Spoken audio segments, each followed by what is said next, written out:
Hi, this is Chris Healy, and today I wanted to chat about starting and operating a lobbying firm. For contract lobbyists, and these are the individuals who work for a lobbying firm, sometimes themselves as a sole practitioner, or for a small, mid-sized, or large lobbying firm.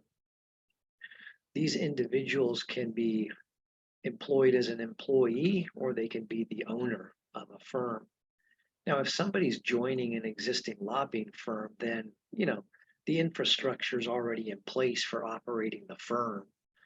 The existing firm will have office space and employees and furniture and other stuff that's needed. On the other hand, if someone's starting a firm by herself or by himself, or even with one or more business partners, then I think a lot of the usual issues that concern any other sort of small startup business in California will be will be raised and will have to be addressed by either the sole practitioner or the small number of folks who are going in on the venture together. So I wanted to talk about some of the key issues, not exhaustively, and concerns that face a sole practitioner or maybe a small group of lobbyists who plan to hang out their shingle and form a small lobbying firm in this state. In most instances where an individual or a small group of folks decide they want to start their own lobbying firm, these folks are likely to face relatively the same issues as those faced by other individuals or small group of individuals who want to start a small business in the state. So to get you thinking about starting a lobbying firm, you want to consider some of these questions to help with some initial matters. And again, this is not an exhaustive list. So what might the name of the firm be? Perhaps use the last names of the owners or some other creative name that might fit with the lobbying profession or your particular firm. What corporate form will this firm take? Is it going to be a C corporation, an S corporation, a limited liability company? As you can probably expect, there are positives and negatives of each different type of corporate entity, and the individuals involved are going to have to determine what sort of liability and tax concerns they have and the liability and tax consequences of the different types of formal corporate entities. What about office space? Where is your office space going to be located? How close to or how far away from the state capitol, the current swing space, perhaps regulatory agencies? Is there an opportunity to have your own office space, or are you going to sublet space? How many offices are needed? Will you need a guest office or a client office? Do you need a conference room, a shared one, your own individual, a kitchen, a reception area? The next big one, of course, is employees. Are you going to have employees? Even some sole practitioners realize that they need some sort of an assistant, maybe someone who answers the phone, handles correspondence, manages office operations, schedules appointments for them. Maybe you also might need a junior entry level lobbyist. What about an intern or two, paid or unpaid, a scheduler or a legislatant of some sort? I think it's generally critical because there are many appointments and paperwork items and other things that have to get done, and that takes away from the lobbyist time of doing their lobbying work.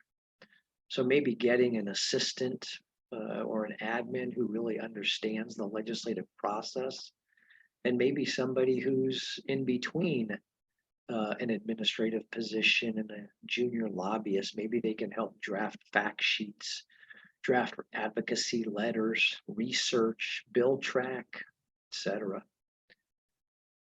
If you don't have like an office manager person in your firm, you may need to contract for certain services, maybe things like bookkeeping and billing clients, FPPC, the quarterly compliance that you and your clients have to file with the Secretary of State. Assuming the office space has been found, is it furnished or unfurnished? Do you need office furniture? Are you going to lease it or are you going to purchase it?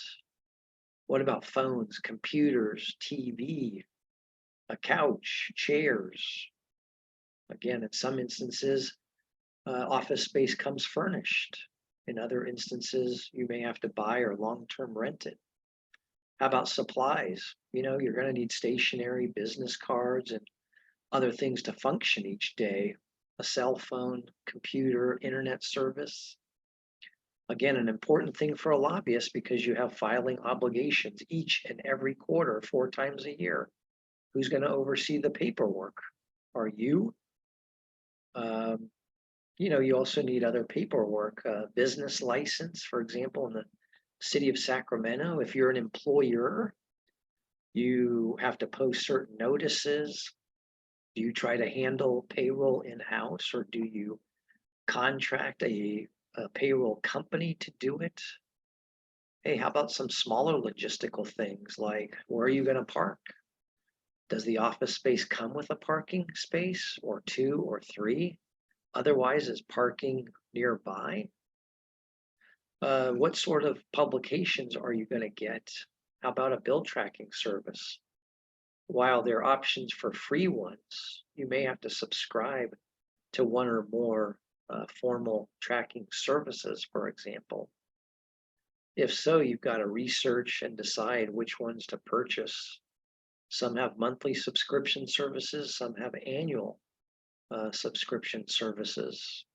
Are you going to pay for things like premium cable channels so that you can watch the 4 legislative channels that are available? Some lobbying firms also subcontract work to other lobbying firms, or they might hire an associate or a entry level or junior lobbyist to help staff and service clients. As I mentioned earlier, some firms use assistants to watch hearings, write reports, track legislation, draft letters, memos, and other important documents. At critical hearing times in the legislative process, it's rare that lobbyists don't have to be in more than one place. And so they may need help in monitoring what's going on. Perhaps there's 2 or 3 or more committee hearings going on. The firms that are sole practitioners or have 2 individuals, perhaps, sometimes, can help each other out. And certainly in larger firms, if you join one or form one, folks may be able to cover for each other. Now, this is, the starting a lobbying business is different than, folks who hang out their shingle to start other service firms like a law firm, because the lobbying business is based largely on relationships and experience and knowledge. And so you're going to have to take that into consideration as well. It's not like you can just graduate from college or law school and hang out your shingle in that way. It's obviously a heavily personal services occupation.